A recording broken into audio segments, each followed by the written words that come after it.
Yes, sir. We are live and living our best lives. Check it What's good? out. What's good? I got a special guest with me, Mr. Hey, DFPN himself, Mac, aka your boy. hey, what's good, people? It's been a minute since we chopped it up, man, on some nerd shit. But I'm here for it, man. I'm here for it. Yes, sir. This is episode 9 of the Saturday Night Nerds live streaming podcast. We got a couple topics for y'all tonight. We'll breeze over She-Hulk a little bit because I know the season isn't over. We got about 3 more episodes left because it's a 9 episode season 1. So we'll come back later for a different stream on that. Go over Cobra Kai just a little bit because we want to not completely ruin season 5 for Mac. And then Please don't. and then we're gonna talk a little bit about Day Shift, the Netflix original movie with Jamie Foxx and Snoop Dogg. So if y'all seen that, be prepared for a few choice opinions on that. But without further ado, I'm gonna get into this theme song.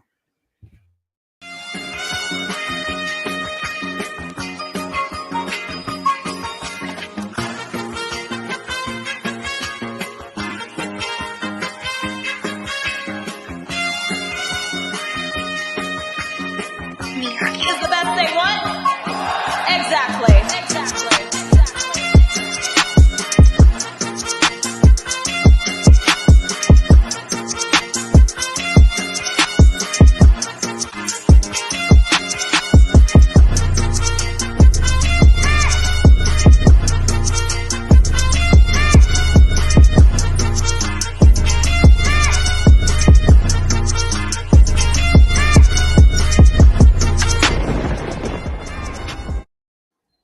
Yo, what's good? What up? We back again, episode 9, Saturday Night Nerds live streaming podcast, and we might have a couple more guests tonight, so we'll keep an eye out for that.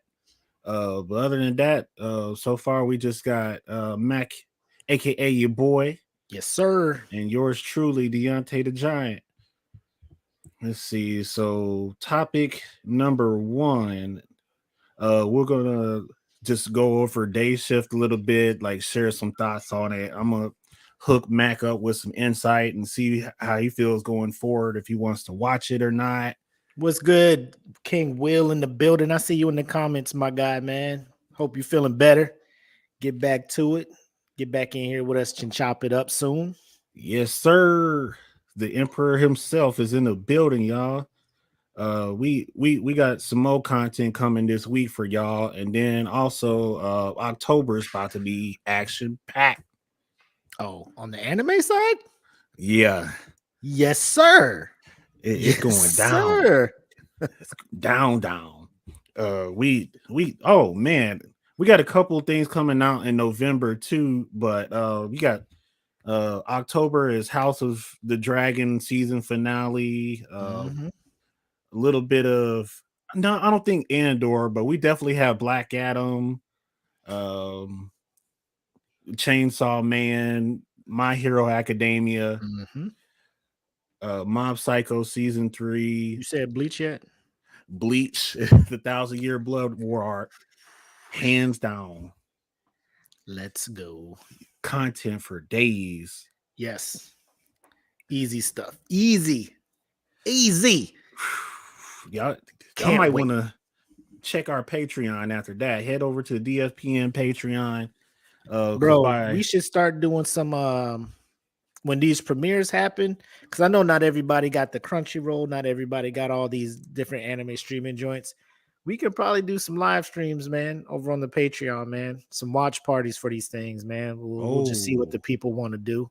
Because I'd be down, get live reactions from y'all, and as you know, we chop it up and watch it. Especially Chainsaw Man. I feel like we, you know what I'm saying?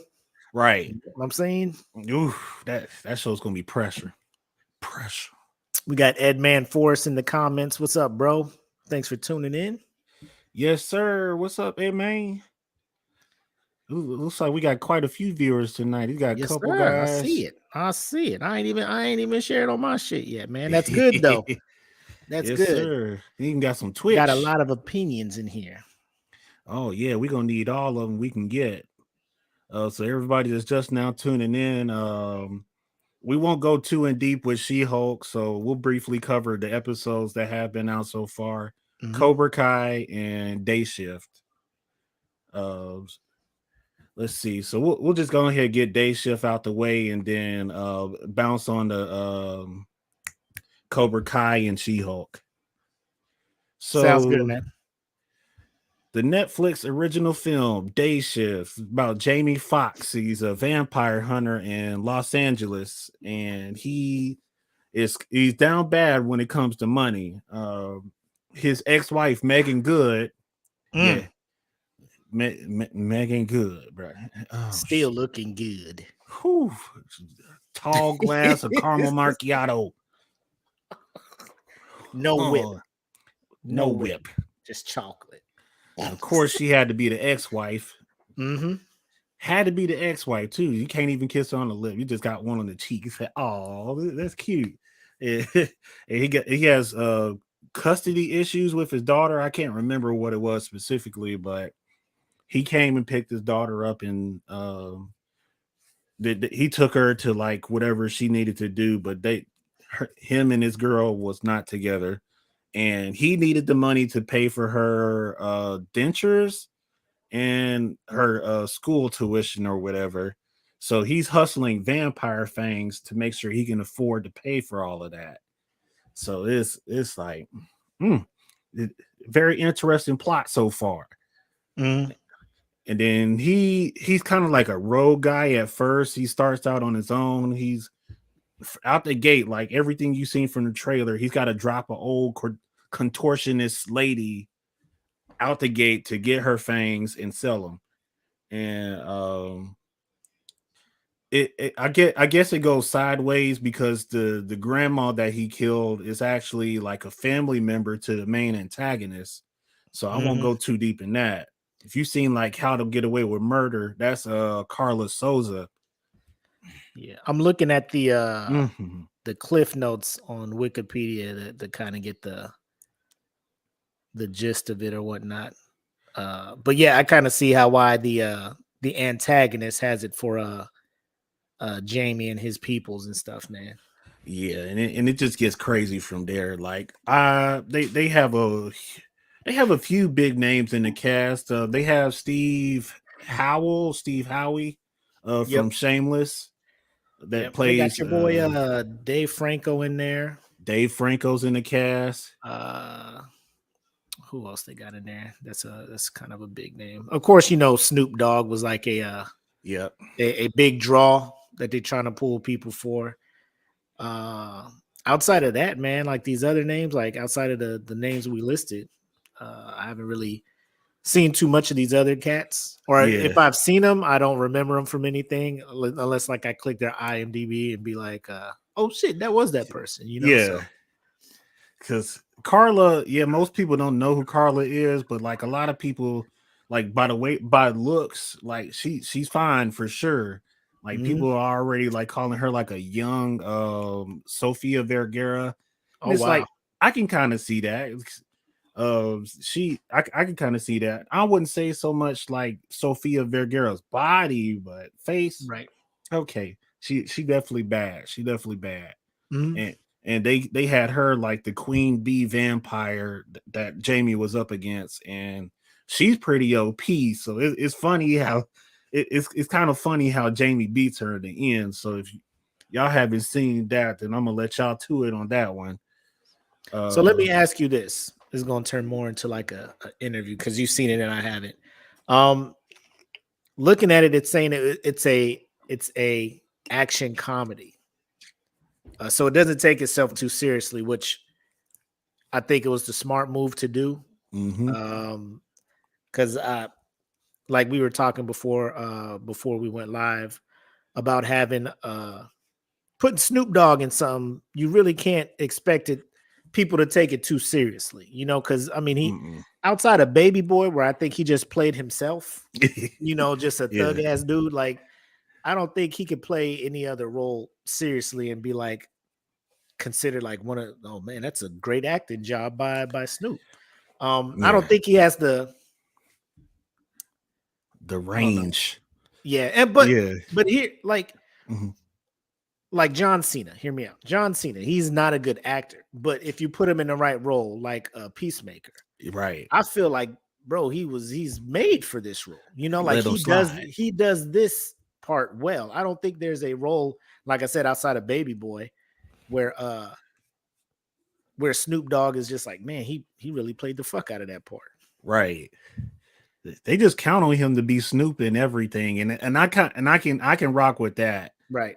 You can count on Snoop, like, but this movie in particular is just like he's the biggest, baddest motherfucker in the whole Hunters Guild, and and it's so funny that like everybody like sees him like, oh shit, it's Cowboy. Oh shit, that's Cowboy. It's like, so is he still active, or is he like retired, or and then they come ask him for help, or is he's still active, but he's like the OG, so like I'm assuming they don't want him around unless it's for the hard shit. Oh, he's like, don't call Snoop unless you need big guns. And Snoop would literally do just that too. Like, oh, you need the big guns and for shizzle this one. Like, it's so cheesy, but it's just like, damn, like, okay, I can't be mad at this. Like, right. This is like the goofy black exploitation comedy. Oh, okay. Yeah. Okay. So like would you put it higher than, Netflix is out here? I mean, they're putting out these original movies, these big budget joints, right? Yeah. I think the last kind of horror inspired one, I mean, I could be off because I think this was last year when they had the what's the joint where they had Bautista and them cats going into Vegas fighting the zombies and shit. What they call that? Not Day of the Dead or something. But you know the movie I'm talking about, right? Right. Would you say that because you went into this one knowing it was like a comedy action, wasn't taking itself too seriously, that you had a better time watching this one than you, or maybe you enjoyed the zombie joint better than this one? Which one would you take? For a splash of more seriousness, I would say the zombie movie is better. But for the comedy, Day Shift, if we're competing comedies, Day Shift got them for sure. Because Day Shift is like, I sat the whole movie like, oh, this is interesting. Oh, this is interesting. Did he just say that? All right, I'll let him slide. And then it keeps going. And then he gets into some really goofy stuff. And it's just like, we even had the music in the background. Like, oh, why are we still doing this in 2022? And they're just chest up and walking through this with it, like, why, like, damn, like, come on, bro, like, that's dope, man.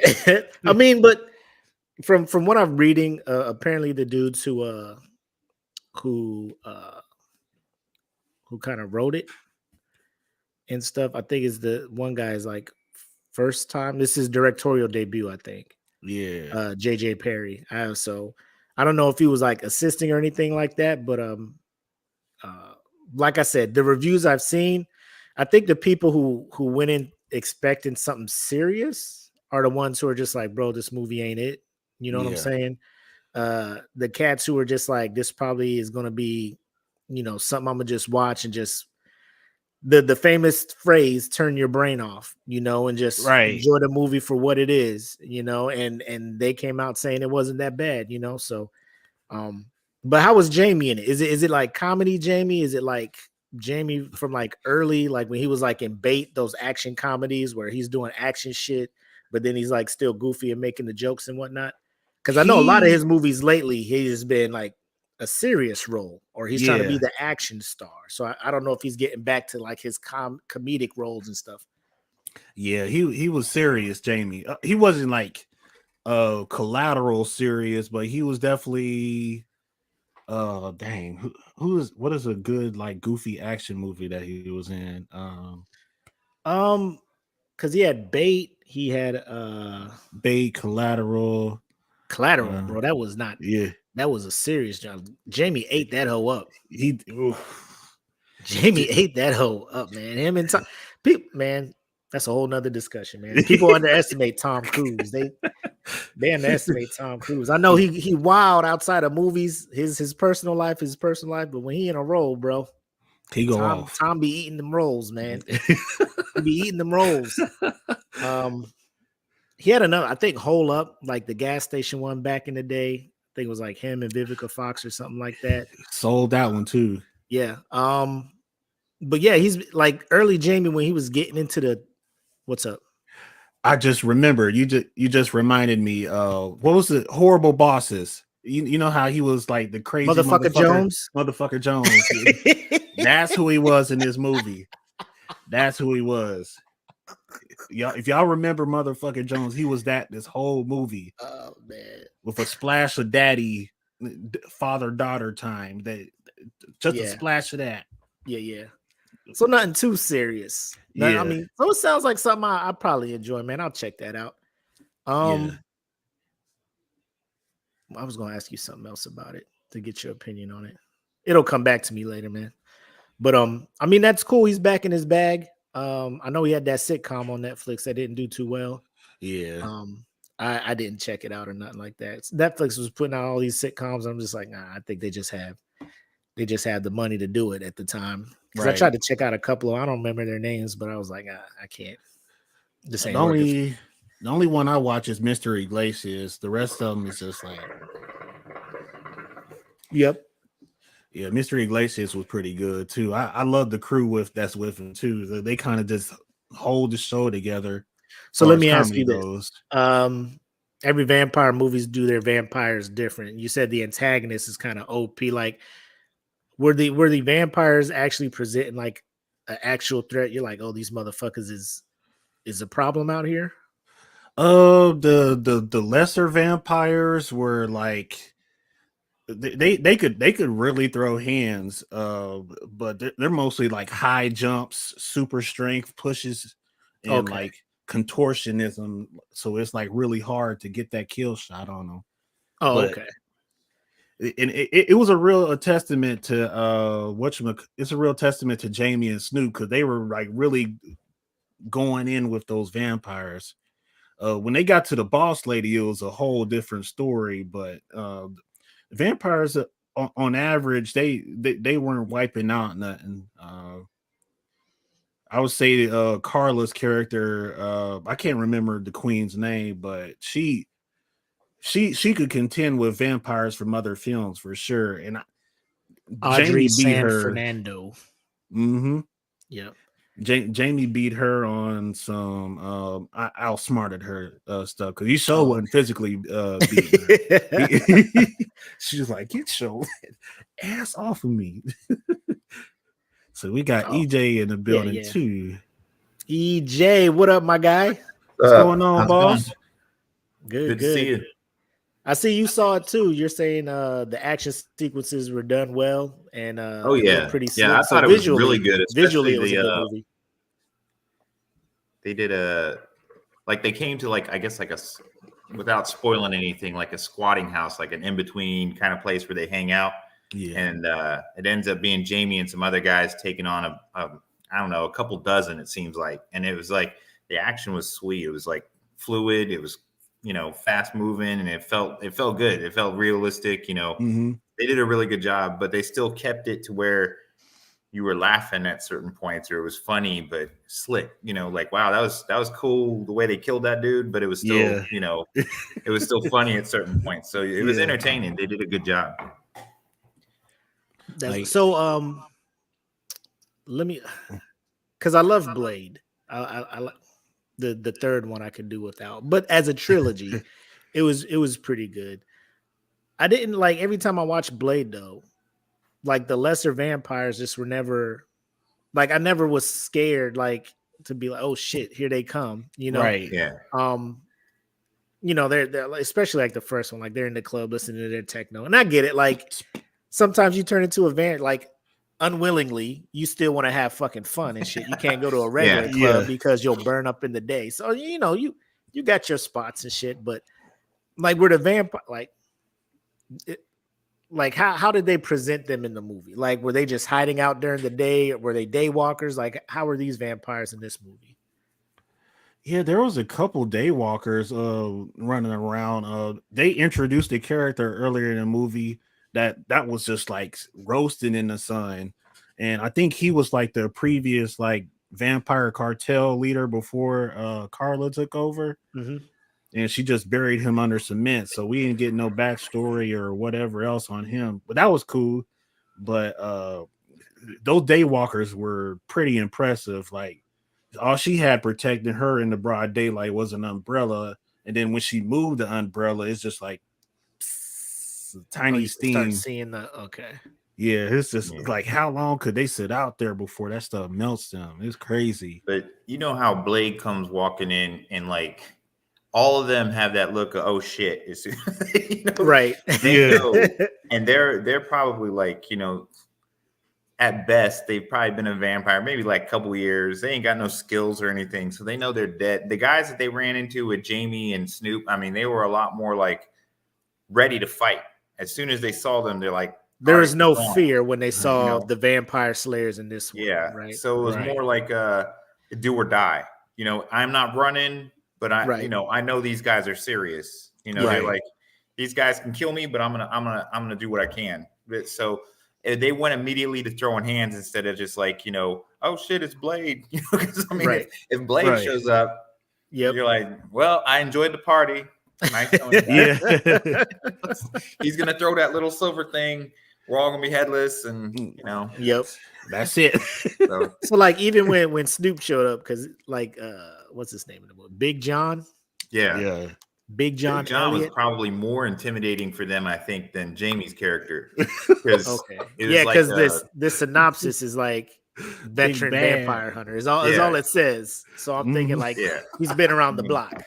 He's been around. He's obviously body count like, known to them, and they're like, "Oh shit, it's Big John." So he would be like just a below Blade, where Jamie's more like Ryan Reynolds kind of character. Like, yeah, they know of him, but they're not as scared of him as they are of like Big John. Big John is probably because he's constantly working, where Jamie's like, you know, here Jamie's more of a subcontractor. Big John's like full-time employment. You know, that's what my life. I do this for a living. What's up, young blood? Right. So it sounds both of y'all makes it. I'm getting the impression that you would recommend it as, you know, just a watch, like nothing to pop popcorn and like, you know, if you got nothing to do and you're looking for something to kill 90 minutes. I don't know how long the film is, but you know, just give it a shot and not to take it, or you got to go into it knowing what it is. 1 second. Yeah, no worries, man. You got to go into it knowing what it is. Kind of apparent from the beginning. It's, you know, like Jamie's beginning scenes and stuff. It's apparent. This is for action and comedy, entertainment. It's not, you know, this isn't going to be a serious ride. It's not like, you know, not how they tried to do like Bright, that big one, Will Smith and old boy, where everybody's like, bro, this is about to be a blockbuster action buddy cop type, you know. That's what's up, man. And I appreciate them doing it that way instead of coming into it like the next, you know, trilogy of vampire hunter type stuff, man. Because you already had Underworld, which I don't think that's real vampire hunter type stuff, but you go from Blade to Underworld, and you're like, man, these are pretty dope vampire stories with back lore and all that other stuff, and then Day Shift, you know, and you're just like, oh, I expected more from this. Like, you can't really. I mean, anything with Snoop in it, and I was telling him, I was like, bro, you really can't look at Snoop in a movie and be like, oh, this is about to be an action thriller that I cannot turn away from, you know? Yeah. Mm-hmm. Yeah, that's true. Yeah, I mean, you're right. They approached it that way. They approached it in a good way to let you know, like, hey, you know, we're having fun. That's good. I mean, look, Jamie and Snoop don't need the money. They're there because they enjoy the craft. It's something they wanted to do. It's fun because I mean, both of them, you know, I mean, you're talking I'm sure about, they're well off. They're done, you know, they're set. They could do something stupid with a movie. It's like it don't matter, you know. Still rich, right? It's still rich. They go crazy like Cuba Gooding Jr. and do some Snow Dogs or something and still be like, who cares? Oh my God. Who cares? I did Snow Dogs. Snow Dogs. Snow Dogs 5. Who cares? Like, the return. Yeah. Snow Dog's the return. Exactly. Yeah, I mean, they can get crazy with it, Snow and Dogs Jamie and Ray crossover. Like Jamie gonna play Ray as a sled As dog a vampire leader. hunter. It don't matter. A vampire and a sled dog rider. Now, Jamie, executive producer of it too. Is she? Oh yeah.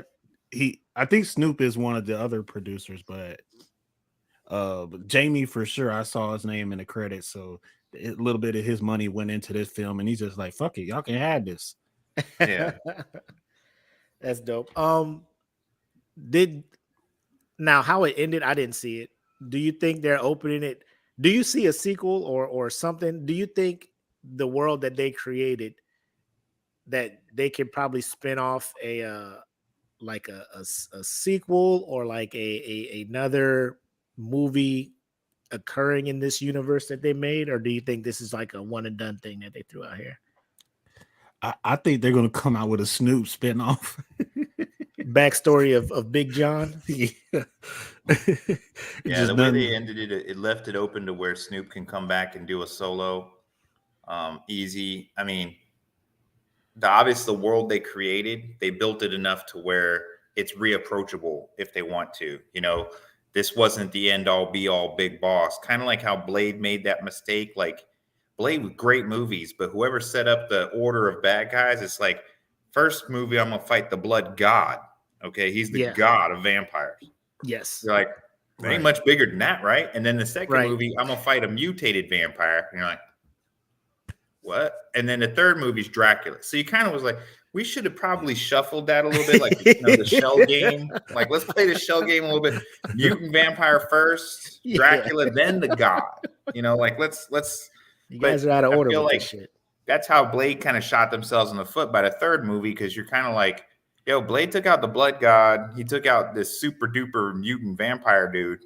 And I mean, Dracula didn't bring anything to the table where you're like, oh, he's going to be the best. I mean, he was cool. He was tough, but he's not a god. You know what I mean? So yeah, Dominic Purcell. That's exactly my mindset after the first Blade. And I'm just like, I mean, who could it be after this? Like you defeated the god of vampires pretty much in the first one, and it's just like vampires are still out here fucking around with Blade in these streets, knowing he just fucked like vampires should have just skedaddled, bro. Yeah, you guys have no more Sundays. You just not. You're done. It's like, gosh. If the most powerful of us couldn't fuck with this guy, and I mean, in the maybe first I can one give it too, a shot. They killed all the old ones, like the bad guy who became the blood guy killed all the old heads first. Yeah, to become the blood. To become he killed all the tough dudes and became the boss, and then Blade smoked him. You're like, no wonder when he shows up to the rave, everybody's like, we're done, we're dead. he killed my god. Right. He killed my god. The most powerful. You can't even say, oh my god, it's Blake. Because you're like, oh my god, he killed my god. I can't throw that out there. There he is right there. That's him. That's him. That's him. So they didn't do that with this, because the main bad guy, she was obviously important and big, but she wasn't like the end all be all like in Blade, where it's like, oh damn, he killed the god. Yeah. So they could always come back with Snoop, chasing down some other kind of coven or whatever they call them, or den, or I would like to see. I mean, obviously, I don't want them to do that weird thing where they like de-age digitally, but I would like to see like some Snoop adventures prior to Day Shift to see how he got the reputation. Like, fuck, this is how he became that dude. That would be cool, right? Like use his son, cast his son, let his son be like young OG Big John. Yeah, like Big John in the beginning or something. Yeah, that'd be cool. Netflix, you listening? And it'd be something interesting to watch, because if Netflix does one thing, it's like they'll put any kind of series out there. It could be the dumbest idea you ever. There it is. We'll give it a season and throw it out there. They better have the money. Like they it, we'll cancel it first season.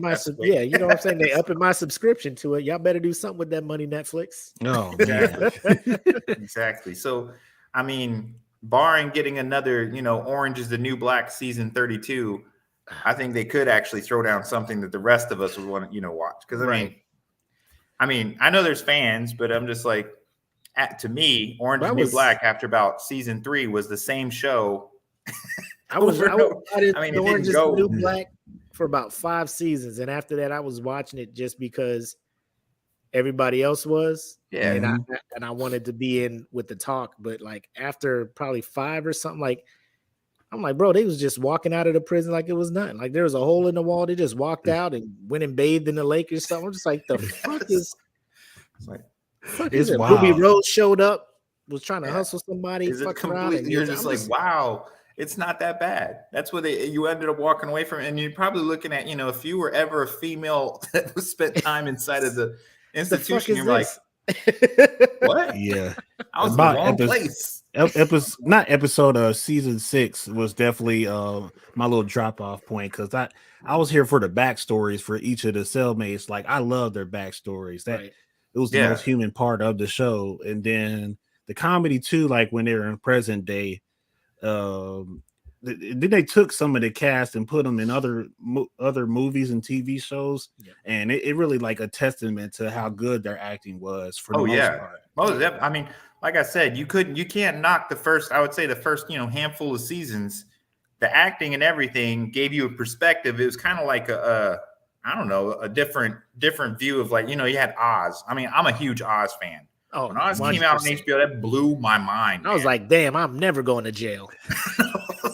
I saw Oz. I'm like, I'm on the straight and narrow. You're like, this. I was like, they're killing me. I'm going down in the blaze of glory. I don't care if it's over a Snickers bar. I am not ending up in like 30 days in jail. Nah, bro. No. No. So, I mean, it was kind of like going from seeing something like Oz to seeing something like this was kind of cool. It was like you still got the back play, like everybody working and wheeling and dealing, but you had the comedy side. You had the, the serious backstories. Mm-hmm. And I enjoyed that a lot too. I thought that was great. Yeah. My brother, Brian, shout out to him. He peeping. It's kind of like Lost, because like I was involved in Lost with all the backstories. Like you're just, oh shit, this motherfucker was doing this in the previous life where he ended up on the island, and then after all the backstories were done, they just had to focus on this island shit during the writing strike. So I don't think that helped it out very much. But yeah, it sounds just like Arrow. Oh, I think after season, like, I was late to Arrow. I started that last year. I went through seasons 1, 2, and 3. Like, yo, man, this shit is dope. And then all of a sudden, I'm like, what's happening here? What is you're losing me, guys. I mean, maybe it's because I don't pay attention completely, but like with Lost, I know the writers changed at a certain season. I know, like, Walking Dead, same thing. A lot of shows that stuck around by a certain season, I don't know if the writers become so big and they get other projects thrown at them and they're like, I'm not gonna stifle my career just to be on the Arrow. You know what I mean? So I'm gonna check out something else. Mm-hmm. But in that sense, you lose that, some of that and creativity that brought people in, Yeah. So it's tough. I mean, I could imagine, like, if you were on the show Lost, like that first season, and I was hooked, man. And they're like, what? And all those people throwing out theories, and Lost creators like, oh, it's not that. Oh, we're gonna explain it. Trust me. Like, okay, all right. They just so you're like, oh, they are gonna like answer. The smoke monster and shit. Smoke monster, polar bears and shit. What's going on? The season finale will explain everything, bro. That's the only reason I stuck with Lost. I'm like, y'all gonna explain this goddamn. I want to know.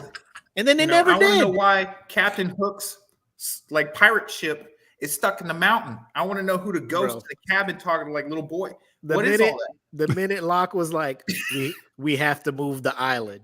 Yes. I was like, huh? And the rest of the cast was like, what? Oh yeah, there's this thing down here. If we do this, it'll move the island to another location.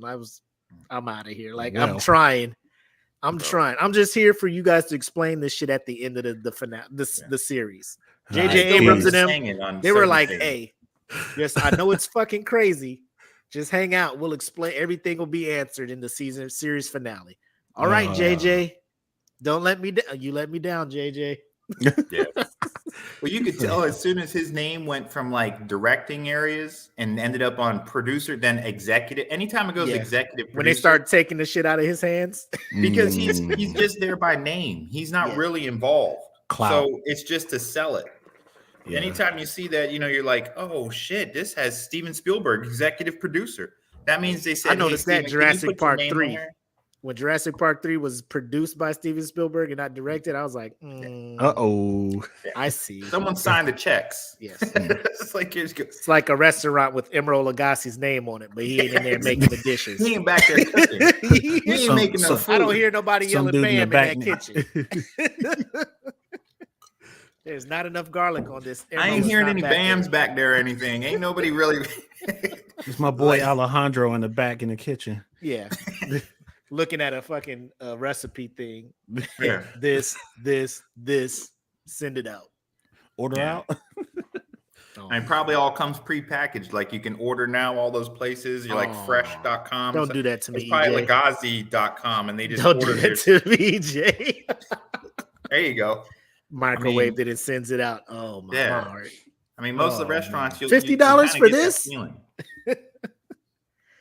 Oh, man. 50. That's man. But yeah. I mean, you guys sold me. I'll definitely check it out, man. Go into it with an open mind and ready to have a couple laughs and stuff and be entertained. So I'll check that out, man.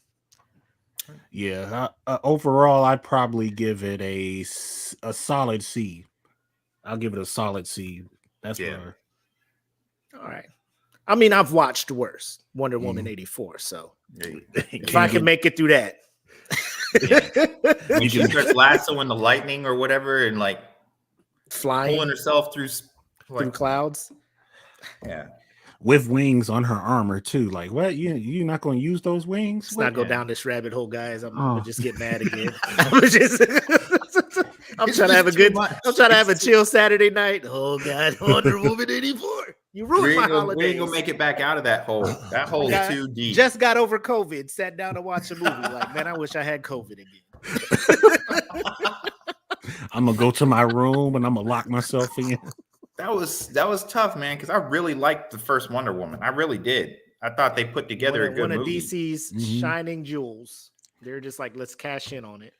Yeah, and they did. Well, and that's just their way. I mean, I don't know. It's just like the whole Joker thing.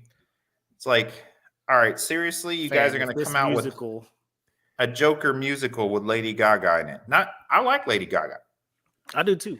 I don't want to see Joker and her sing though. And dance. Is Joaquin Phoenix coming back as the? But he's not going to be Matt. He's not going to be in the Matt Reeves verse, unfortunately. No. I mean, they got the dude from Eternals to be the Joker now. So I don't know. But we get down. Yeah, I'm a kind of DC reel it back in. What's the next topic we got going on? This was. I don't want to get the DC fanboys mad at here. So we kind of in the world of Karate Kid and Cobra Kai. So that one of my favorite shows of all time. I haven't missed. Well, I wouldn't say I haven't had a bad experience yet. Right. Like their weakest moments is still harder than most shows I've seen. Like this show's basically about two gangs, and it's always on site. So it's like Target parking lot. All right, let's go fight them. And it's just fucking kids. What's the name of the town they're in? It's not Happy Meal, but bro, the police in this town got to be like another karate gang fight. Fuck. Karate gang. Shit. And the parents got to be like, hey, or the cops is like, hey, your son was out there wilding, roundhouse kicking people. Keep him in line. All right, next season back or 2 episodes. Meet us at the lake. Another gang fight. Like, yo, this is scrapping. It's about karate is outlawed in this city, bro, because y'all don't know how to act. Maybe it's the same city as like the Power Rangers, so they're used to that kind of craziness of like, yo, some guys are over there fighting some putties, right, and shit. You know, like, I would be more, you know, sympathetic to that. Like these alien things over here, I ain't fucking with them. Yeah, no. These powerful motherfuckers. Y'all do what y'all need to do. I would rather y'all turn into the robot firsthand and just get rid of them on site. But Cobra Kai just be kids leaving high school, fucking each other up, scrapping into high school, breaking into homes. fucking people up. Nobody in jail yet. Yeah. I mean, I hear it on the news took a like DMX every CD, week. bro. They was ready to send me up the river.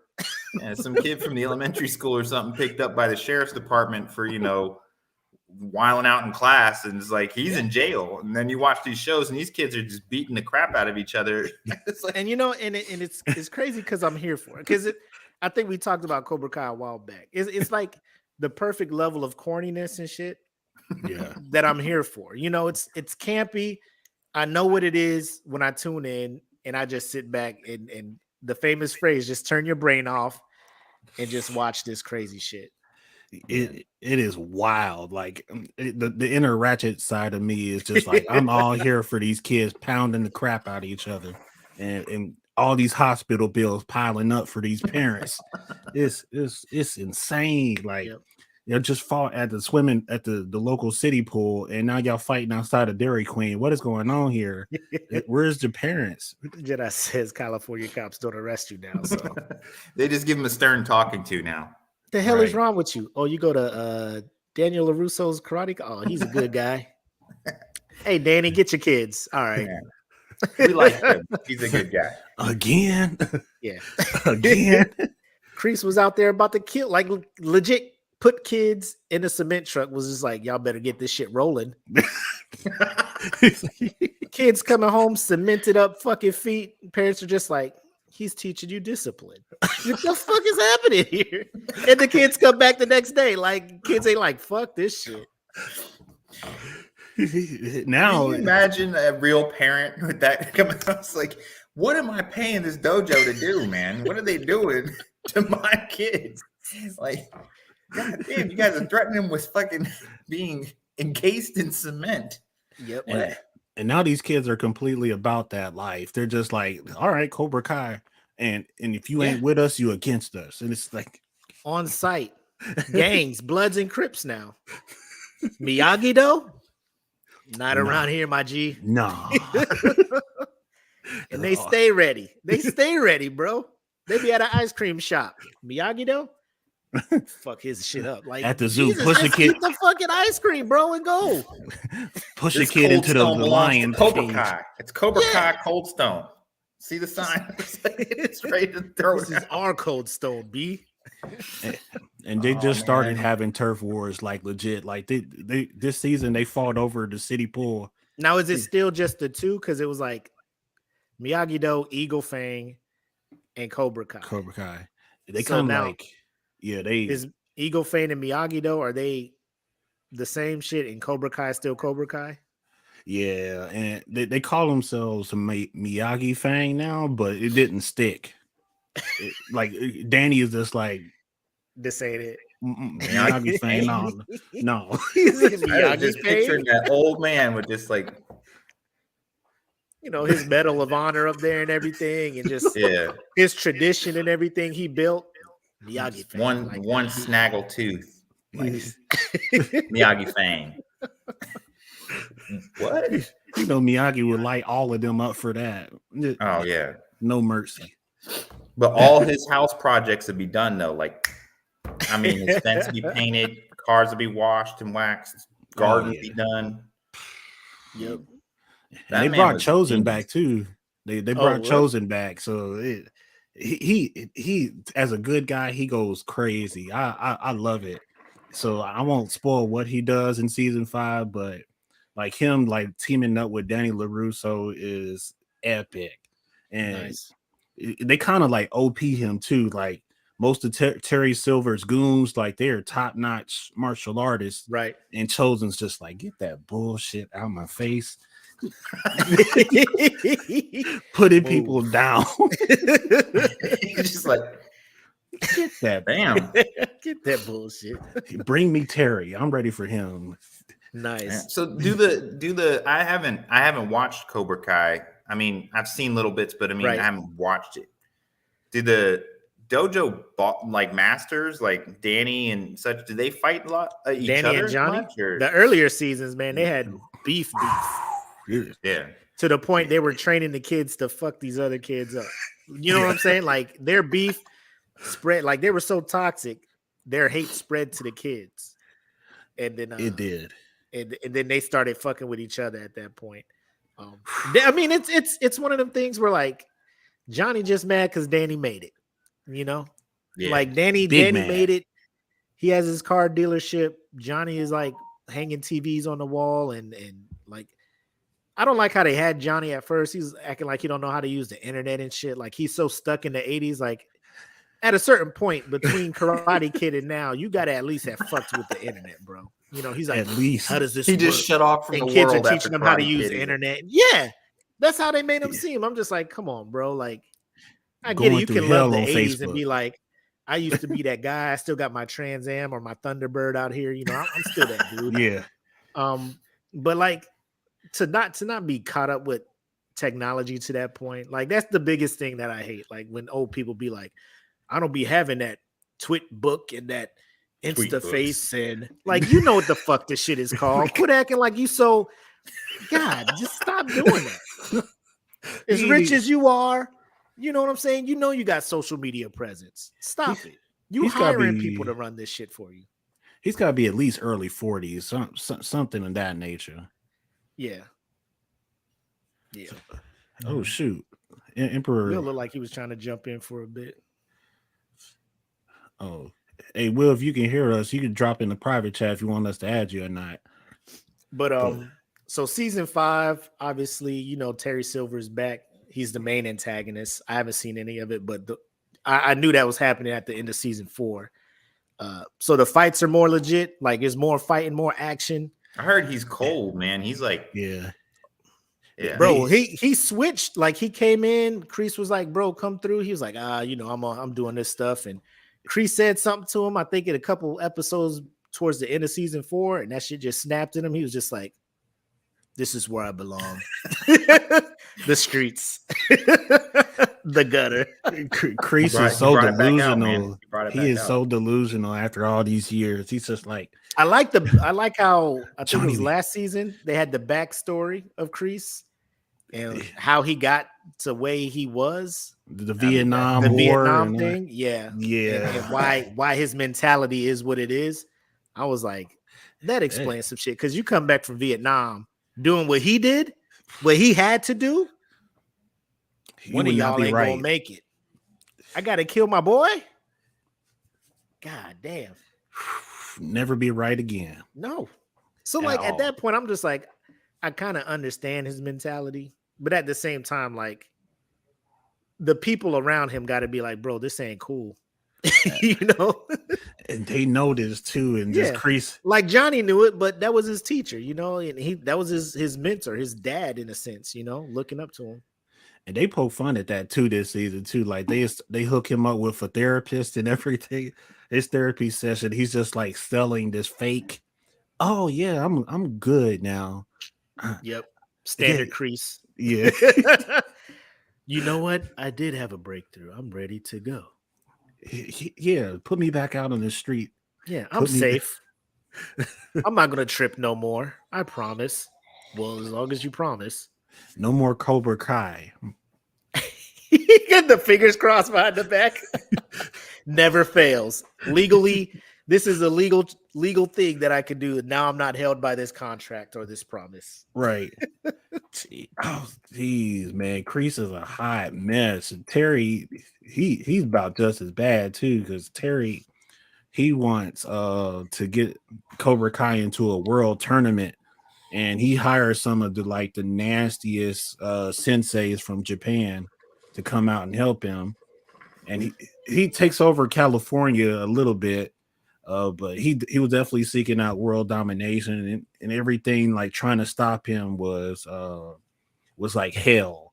Mm-hmm. Like the tournament that they had in like season 3 or 4, where Sam and Tori were the 2 finalists, and Tori won.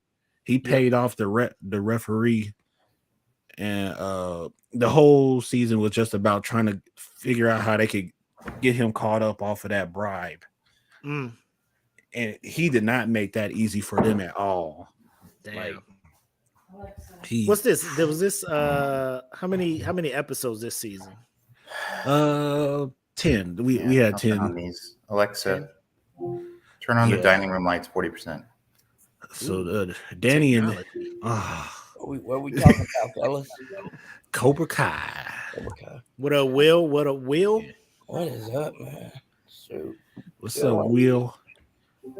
Yeah, Terry Silver was a well-written villain in both movies, or the Karate Kid and Cobra Kai series. Terry Silver was that dude. He was a problem. That's the dude with the long white hair, ain't it? Yep. Yeah. I hate that dude. You know, when you old and you still got that ponytail, you know you still about that life. Look at Steven Seagal, boy. Steven Seagal still keep about that life, man. You don't give that ponytail up. No, I thought Steven Seagal stuff was like kind of fake or something like that. Oh, it is. Yeah. It is. But you know, when you old and you trying to still rock the ponytail, you still think you that dude. Yeah. And Terry Silver is, well, he don't still think it from what I'm hearing. I heard he's really out here. He still got hands. Still got hands. To this very day.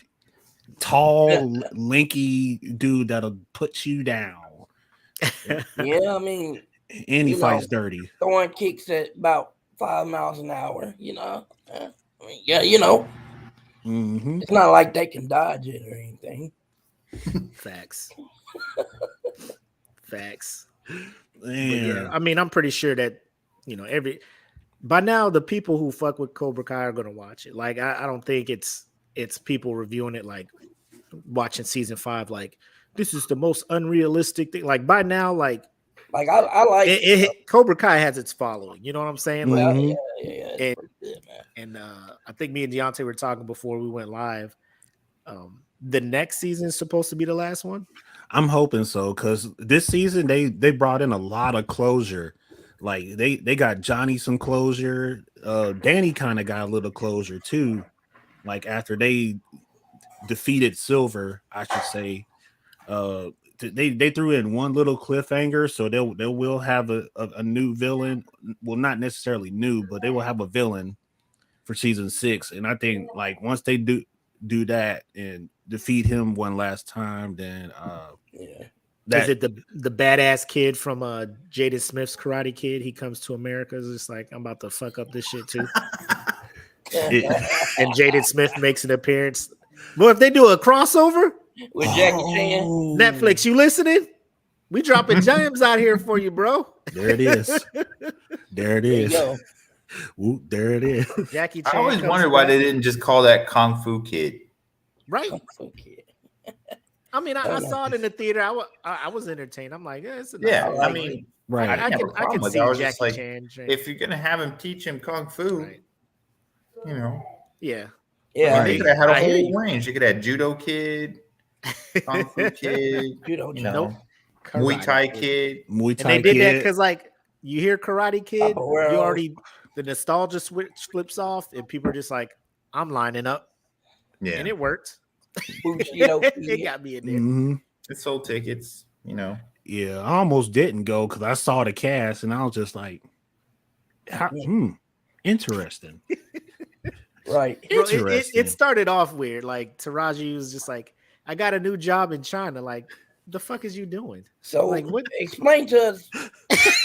Like how? 100%. What one ad are you reading? Yeah, but what company are you working for? They're just like, we're shipping you and your kid to China. No kind of, cultural, preparation or nothing. She ain't asked no questions. I mean, kids going to a Chinese school. Yeah. That's a sketchy job. I don't know. And she's just like, just teach my kid karate or something while I'm at work. I don't fucking know. Wow. Shit. I can't afford a babysitter, so I guess you'll have to do Jackie Chan. Yeah. Jaden getting his ass beat. Oof. Like I'm sitting there like, is this how like kids in China, like they really just out here just going off with karate? Yes, sir. Like it's a school fight and they squaring up doing stances. You know what I'm saying? Like, just square up.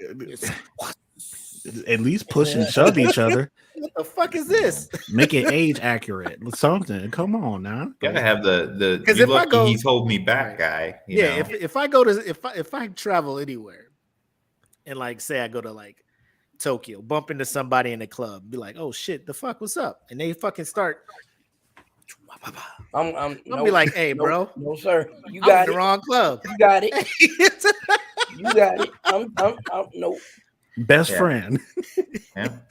You start doing stance changes and shit. Just oh hey no. Hey ho. You got it. Yeah, he starts skipping around you doing some Jeet Kune Do stuff. Right. You're just like, I mean, if I see your hand in this position, you start fluffing your legs and all that stuff. I'm gonna cash app you $20. You stop. I'm gonna buy you a drink. If I see this at any time in the fight, bro, I'm just like, he get my eyes. He about to pull my Adam's apple out, something, bro. He about to. This shit is going in somewhere, and I don't want it. You know what? I don't even want to fight no more. Can we talk about it? You're making your hand a knife, sir. What are you doing? Let's talk about it.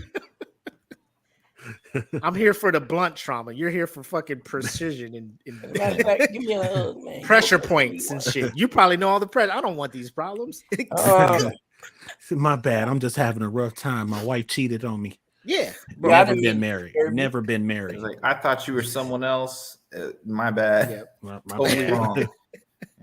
Yeah. All it's gonna take is that first 3 seconds to see him square up. I'm just like, nope. If I don't see this, wear a patch for the rest of my life. You know, if I don't see this, it ain't with me. I ain't. Wake up underneath a couple bar stools. Like, how'd I get here? Okay. I don't know. Some Temple of Doom stuff in front of your chest. You're just like, my bad. My bad. I got in your way. I'm so sorry. Hadouken! Oh, that shit's real? For real?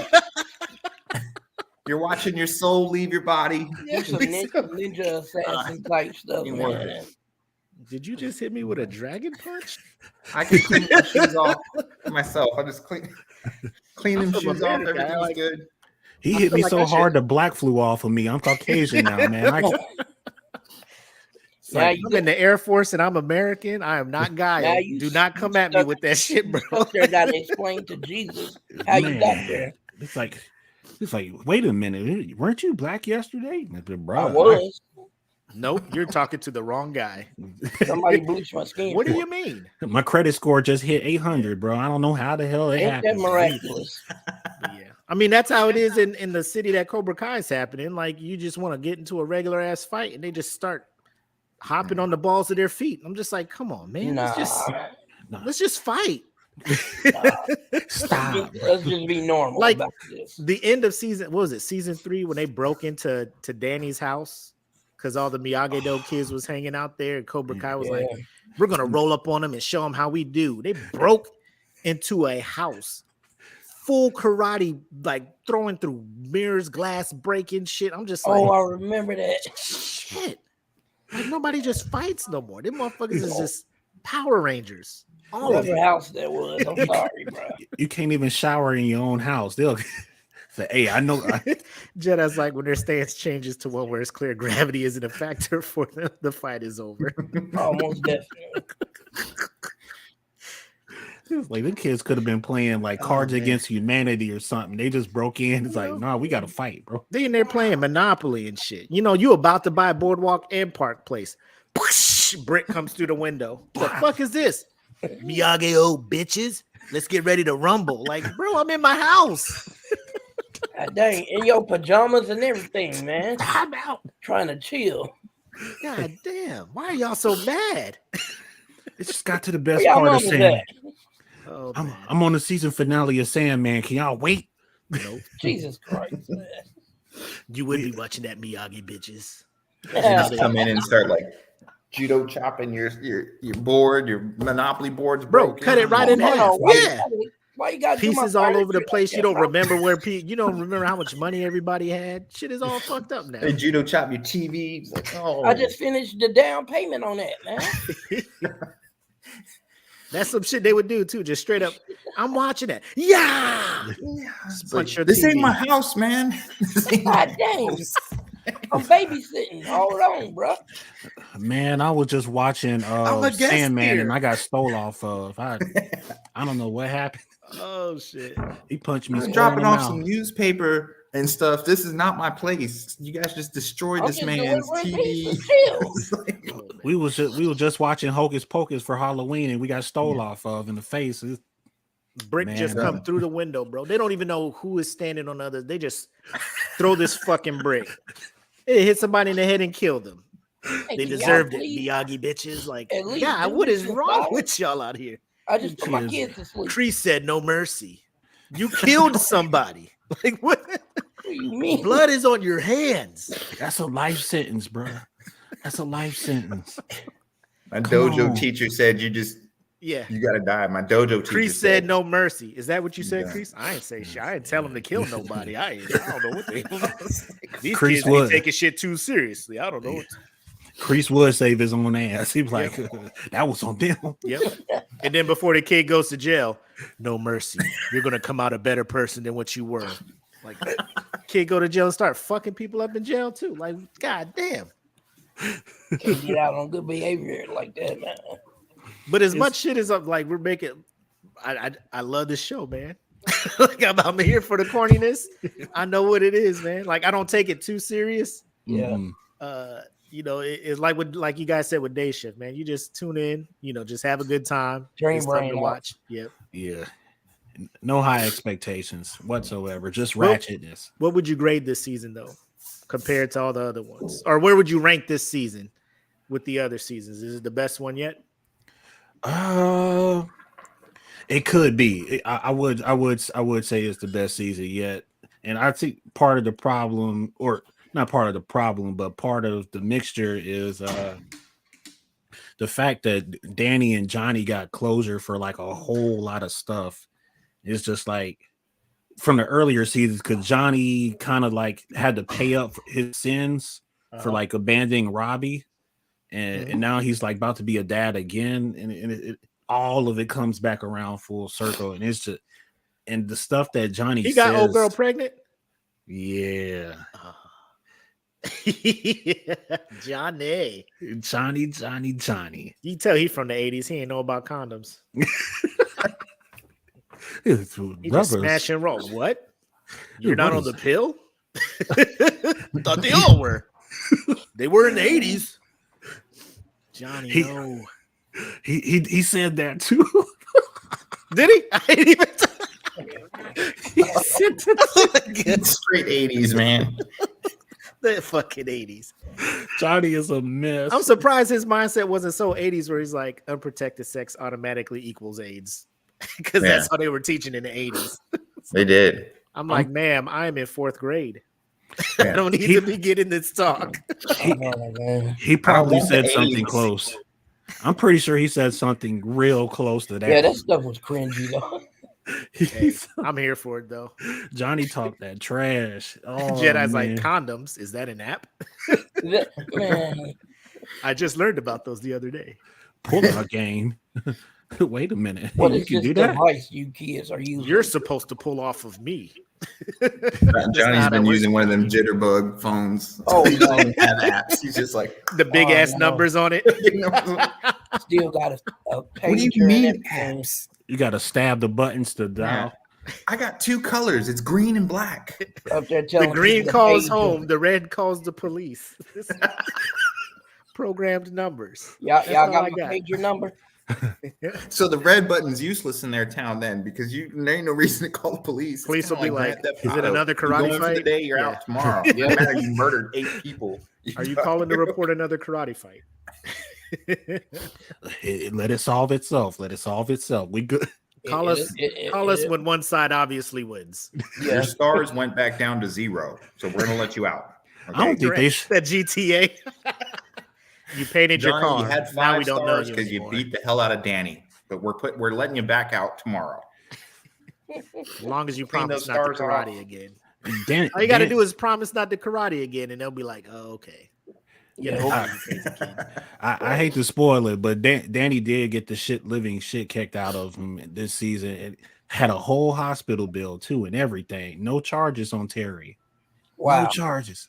The cops showed up twice in the entire series. His wife ain't be like, press charges. He was like, no, it's not the honorable thing to do. What the heck, bro? He said that. Shit is so predictable, bro. We'll settle this in the dojo.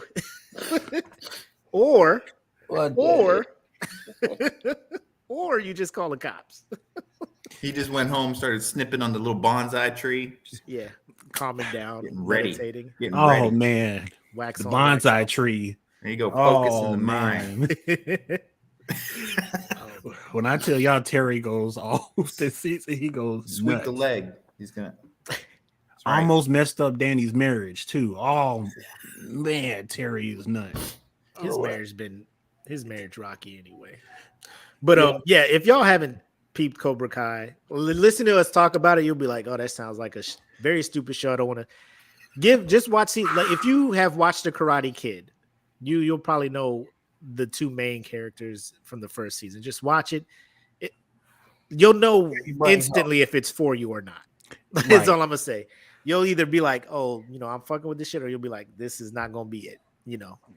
It's one of them shows you'll know right away if you fuck with it or not. Exactly. Thanks. It's like overall score. For as far as Cobra Kai and the Karate Kid series goes, I give it a minus. No, I give it a solid A just for this season. As a whole, I'll probably score it higher as a season or a series. And as far as ranking it goes compared to the other seasons, I'll be bold enough to say that it's the top season right now. All right. I don't think 6 will be better though. Six can't surpass that because Johnny's just like, I'm a changed man, and it's just like you kind of like you're proud of him a little bit because you had to grow up with Johnny, and watch him grow, and he finally like snapped into it. Like I got to stop being ratchet. I'm gonna be a dad again, and it's just like, there you go, Johnny. There you go. You gonna be a dad again? Mm-hmm. It's crazy because he's gonna marry that girl, and he's basically gonna have Robbie, Miguel, and that newborn, and it's just like, man. Yeah, not Robbie. Well, he's kind of got that's like Robbie, custody of him. Robbie's his biological. Yeah. So like I think when season 4 ended, they were kind of patching things up. I'm behind. I didn't watch this. I ain't watched this season, man. I'm behind, bro. It's incredible. What the heck? Only thing missing was Miyagi, man. Just one scene of Miyagi, and it would have been perfection. Like, rest in peace, bro. Rest in peace. I whoop them dang kids, man. Get the kids in line. Stop breaking property and stuff around here because y'all jealous of each other. Man, what the heck? They've little to no excuse at all. I'm chasing them kids down. They don't need a reason. No reason. On site, it's like, oh, is that? Oh, that's the Miyagi bitches over there. It's like, here we go again. Oh man, my God. Y'all check it out. Y'all check it out. Instantly, you'll know I'm with it or I'm not, and then you just move on to the next joint. Yeah, give us some feedback in the group, please. Yeah, I gotta hear it. So I won't get too much into She-Hulk. That's the final topic of the night because we got a separate stream for that season finale for sure. Oh Lord! Also, like well, I was doing it for Will at first. That I'm gonna do a reaction to episode 6 while he's like seeing what I'm doing. Mm-hmm. But then I'm gonna upload it to Facebook and Patreon. It's just like, y'all got to see how I reacted to episode 6, and then that'll explain everything. No, like, I might do this. I might do the same, man. I might, react to it real time because I haven't seen it yet. So overall, what are you guys thinking of She-Hulk? Pretty damn good. Pretty damn good. But six is just like what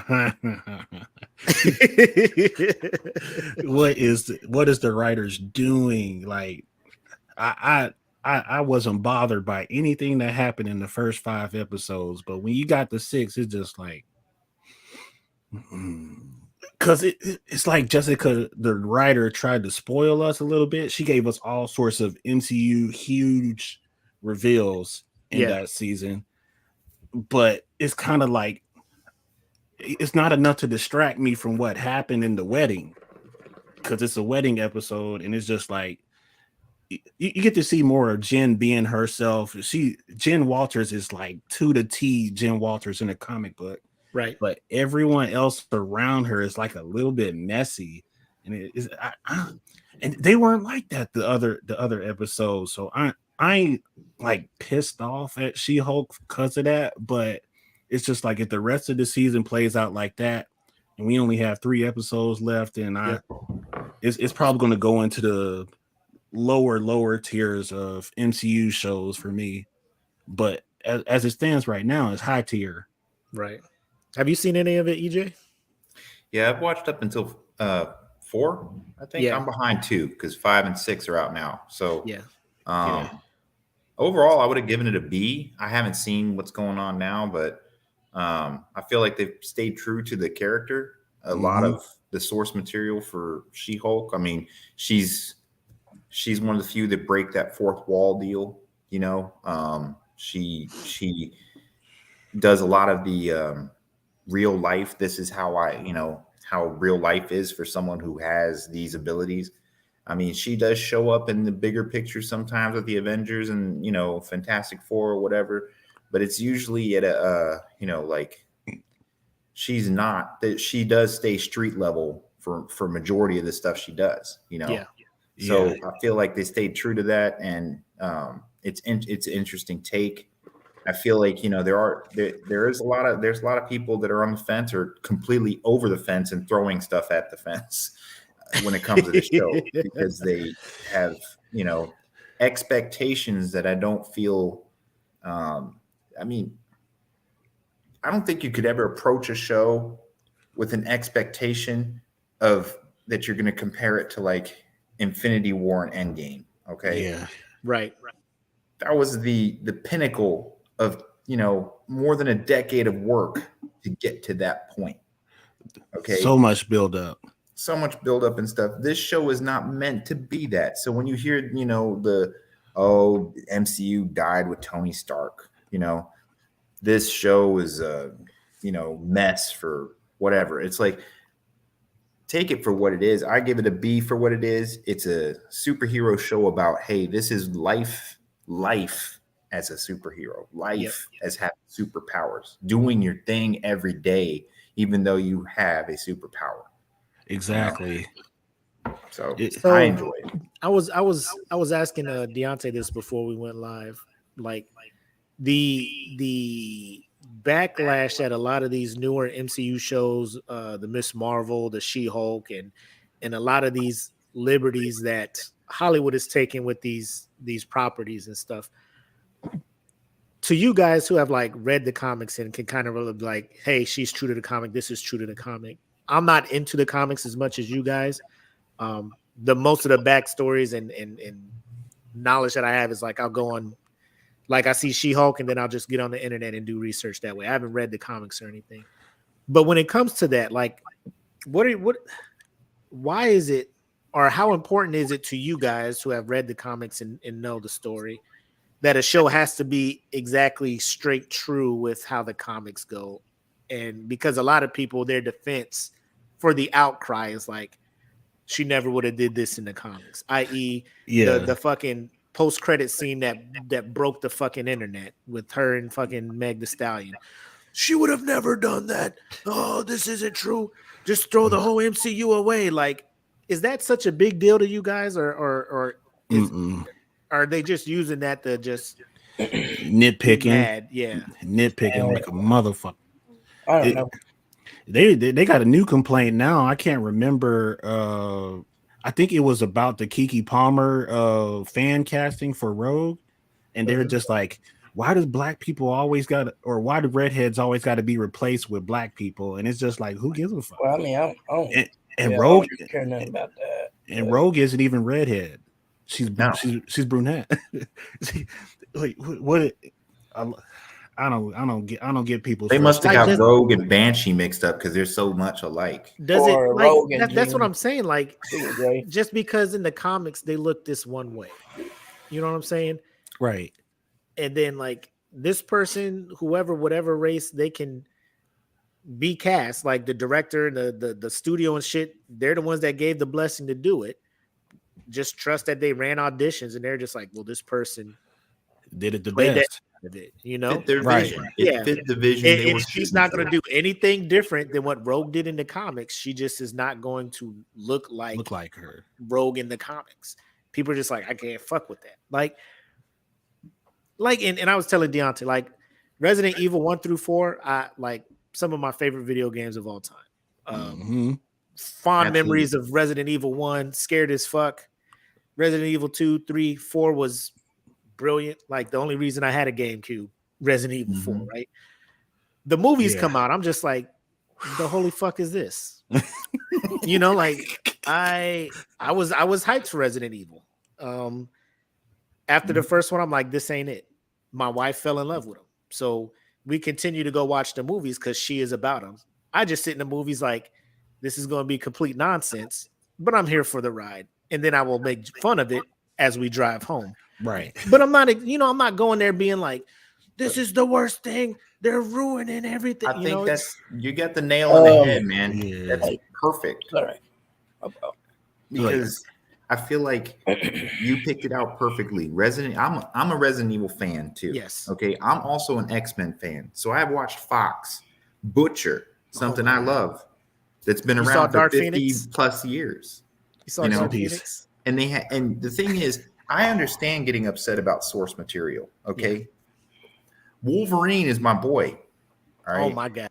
And they destroyed him as far as Hollywood's concerned. I mean, Hugh Jackman, he did an awesome job. He really did.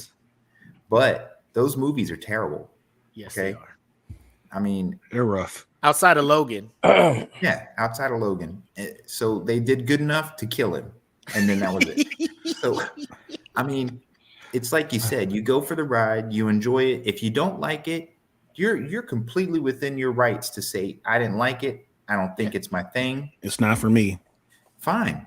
Make your critique and step off. Okay. Don't make your critique and stick around. And every episode you have to chime in again and say, this is total bullshit. I still don't like it. Trash. Trash. Trash. My dumbass showed up to every Fox movie for X-Men and Wolverine. My dumbass still goes. So I don't sit there and bitch about it because I'm like, it's that small little bit of hope you got. Like, maybe. Exactly. I'll let y'all know right now, like, please. Me watching She-Hulk, like, I think I got to about episode 4 or 5, and then I'm like, it's not my thing. I haven't, roasted it. You know what I'm saying? Right. I could, if I wanted to be petty like that. But I'm like, it's not. I'm not going to do all that. People are entitled to their opinions. They can say whatever they want to say. They can roast it. I don't like if I have like something that I love to watch and somebody roasts it. I don't care. It's not going to stop me from watching it. That's how you feel. You know what I'm saying? That's you, Playboy. You do you. But like me, like it's She-Hulk for me. Like this is me. I don't speak for anyone else. Right. I just I don't know. It's a mess for me. You know what I'm saying? I think what really turned me off about it is I love the characters. I have no problem. And as you saying like how Kiki Palmer auditioned for Rogue, I have no problem with that. I don't look. I'm all here for the representation, but it's when you start to try to push a certain agenda, and it's like, I see what you're doing. I see what you're doing. Cool. Let's dial it back a little bit. You know what I'm saying?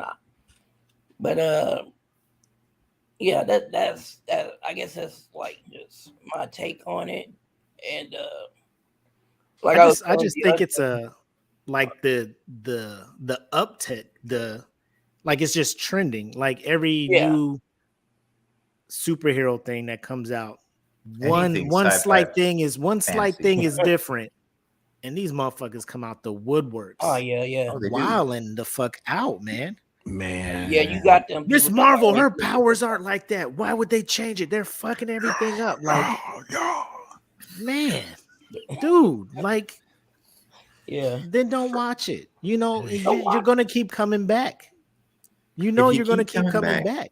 Then that's on you. Well, then don't say nothing about it, you know? If you don't keep coming back, like... If someone asks me about it and goes, hey, you watched all the X-Men movies and you watched Wolverine Origins, what did you think? If they ask me, I might say Wolverine Origins is like a roll of toilet paper. It's only good for one thing. But if nobody's asking me, I'm not going to log into a Wolverine Origins fan page and sit there and shit on it for 2 hours just because. I'm like, I paid to watch that movie. I still watch it when it comes on. Whose fault is that? I don't have the right to go and crap on it every time because some other people enjoy it and I did. Let it go. Like, if you don't like it, why you keep coming back? There's obvious to complain. Something. It's just like, what kind of miserable person does that? Okay. Well, man, time for me to sit down and be mad at She-Hulk. Like, or watch something else. It's like Cat Williams when you say, "How the fuck is you mad at breakfast?" It's like, you just wake up in a shitty ass, low vibe mood, and like I said, like I understand when something is like real near and dear to like me and Teenage Mutant Ninja Turtles go way back. This last Ronin, story arc they went through, probably one of the best things I read. Like, it was emotional to me because I'm just like, he's the only one left and the other one's died. And so they're supposed to talk is they're trying to, obviously Hollywood picks it up. They've been dropping the ball on Ninja Turtle shit lately. Oh my, yeah. And unpopular opinion, I didn't mind the last little reboot they tried to do with Michael Bay. Like, they took some liberties and changed some shit with the story, like how they became the Ninja Turtles. April O'Neil was this, and she raised it. And I was like, fuck it, let's see where this goes. Let's see where this goes. And apparently Hollywood's like, it's not making enough money, so we ain't doing it anymore. So they're gonna try and reboot it and do something. But I mean, I'm just not tuning in. Like Teenage Mutant Ninja Turtles 3 when they went back in time and shit. Like, I felt like the biggest asshole, the biggest dumbass in the theater watching this thing. Like, why am I even here? Like, it ain't even Ninja Turtle shit happen. Like, why does this concern them? Ancient Japanese feudal wars and shit. Like, get back to New York, find Rocksteady Bebop. Like, what is happening here? It's beat on. It's if Hollywood does something, I'll check it out. And if I don't like it, I'll let people know, hey, I watched this. I wasn't a fan. Here's what I would rate it. And then I'm on my way. You know what I'm saying? Right. So, but to continue, you just keep coming back, especially for like a series. Like, if you watch the first couple and you're like, this is not for me because of X, Y, and Z, whatever your reason, because source material, because, like with Miss Marvel, like you think it's too much Muslim stuff involved. And, God forbid a Muslim American person go home and do anything in the Muslim culture, God forbid. They just don't have that part of their life to deal with. I mean, just don't watch it, but to just keep coming back to keep complaining about it, like the woke agenda, everybody this, that, like, bro, just what are you gonna do? Like, Hollywood is The Little Mermaid is coming out, whether you approve of it or not, man. It's already in production, bro. They already spent money on that shit. It's coming out. It's fiction. It's fiction. And if you want to be real, if you knew the original story, the Grimm brothers, when they did these fucking little, that is a horror. That is a very horrible and scary thing. Disney did not follow the original source material. If you want people to follow source material, Ursula is a mess. It's like The Daily Show, where he was talking about, people are missing the fact that this is a wonderful movie about a girl who changes her whole life and being for a man. It's like, look at the underlying story, okay? Right. Relax. Okay? There's a lot worse things going on in this movie. But like, if it's a bad movie, it'll be a bad movie. Like Lion King, let me tell you, as a black person, I was so hyped for live action Lion King because of the casting. They was going back to Africa. They was having Queen Bee as first of all, Beyonce, please stop acting. All right. I'm gonna just say that. I don't know. Hey, Beehive, don't come for them. I said this. I said it. And let me just say this. Great singer, amazing person, does amazing stuff. She just can't act. She can't act in front of the camera. She can't do voiceovers. She cannot. She can sing. If she was the singing voice of no, I'm here for it. She can't do voiceovers, bro. Did you not hear her in The Lion King? No, I ain't even watch it. Good. Hey, look, you already know. Hey.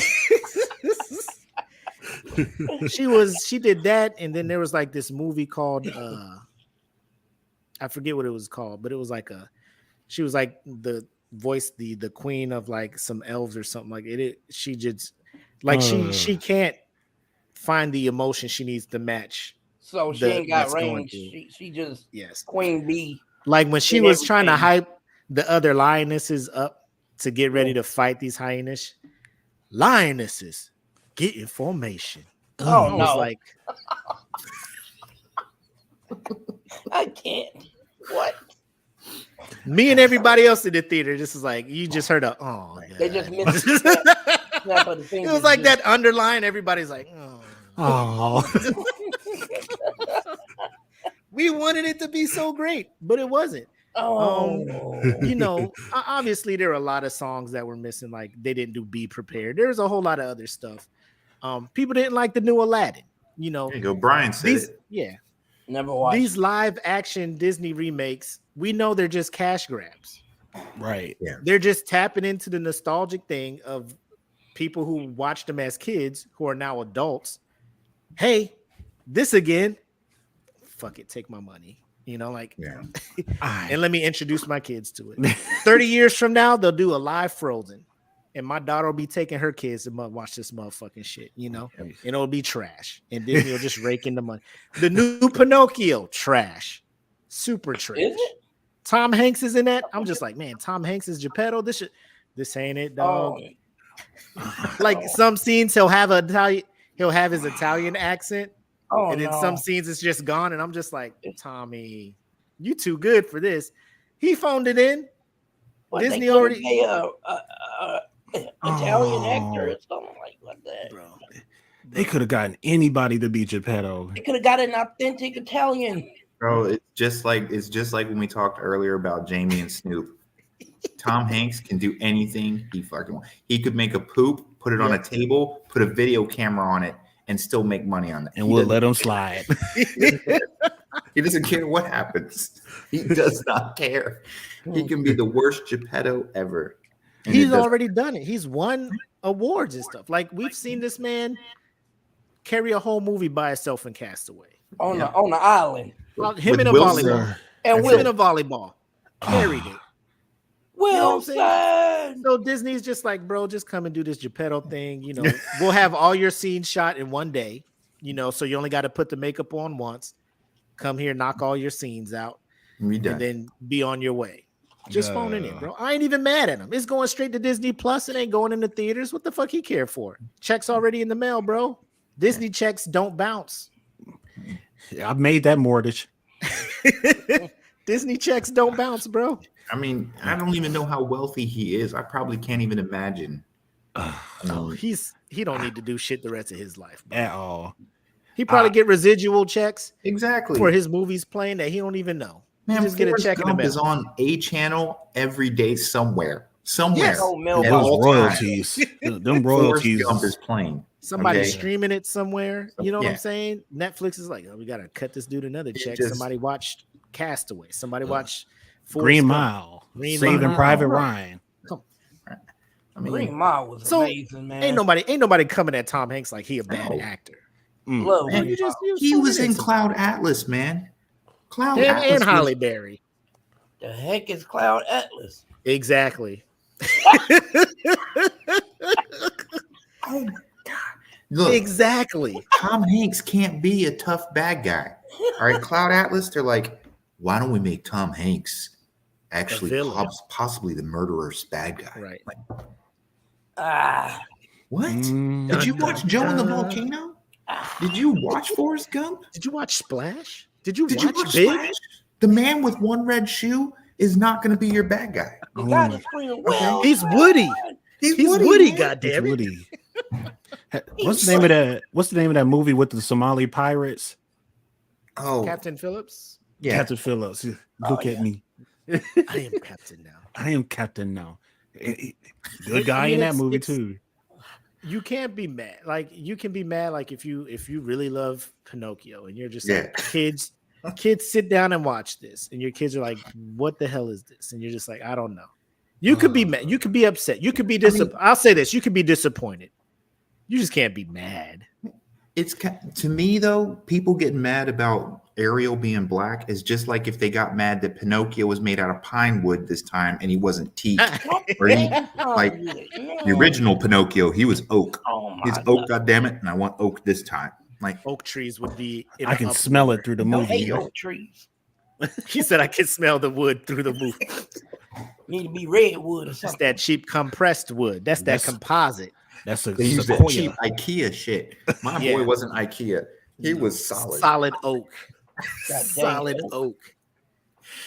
But it's just one of those things where I'm just it just like they use it's not like it was in the original. And all these movies Disney is picking up and has done that people consider the original were stories told by other people that Disney took liberty to make family friendly. Because Cinderella cut her whole fucking foot off. Oof. What the heck? To try to put in a glass slipper and shit. What the? Disney ain't talking about that shit.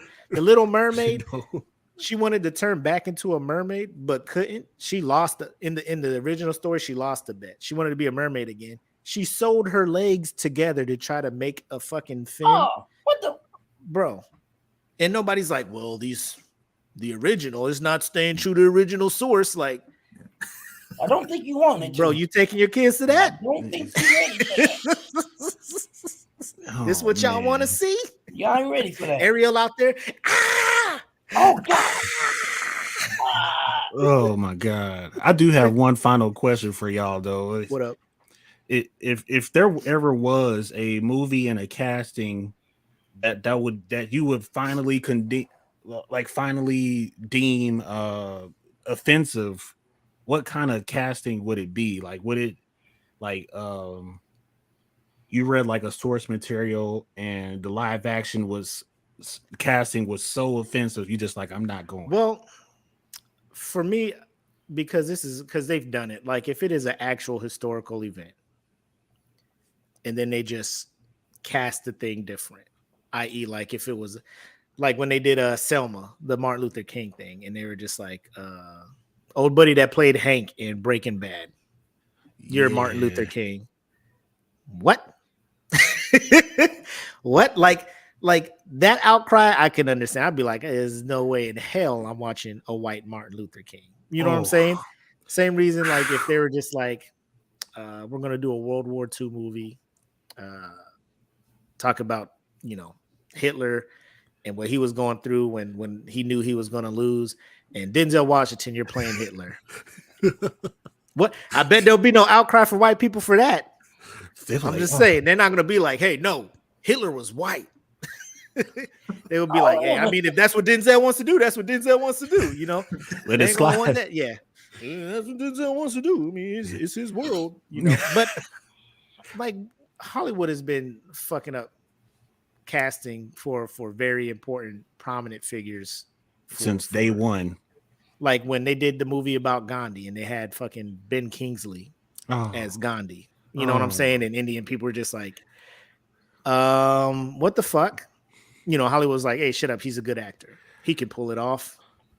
There's a long history of whitewashing in Hollywood. And all the Japanese movies that you have when there's a white guy playing a samurai, and it's just like, it's a long, extensive history of Hollywood just doing wild shit. It goes back to like John Wayne. I mean, most of those movies, you had white people playing the indigenous, the tribes or anything. And I know some of it was because what is available to shoot at the time. There wasn't a huge amount of Native Americans in Hollywood.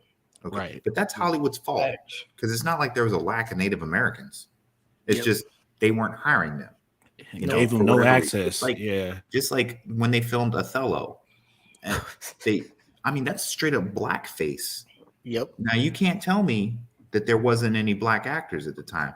But the thing is, Hollywood, you got as we slowly progress and it becomes more integrated, as the older generations bleed out of it and newer blood comes in, you start to see the changes. But it's going to take time, and even then you're going to have backlash. You're going to have backlash. I mean, backlash has been happening since the dawn of our country. Yep.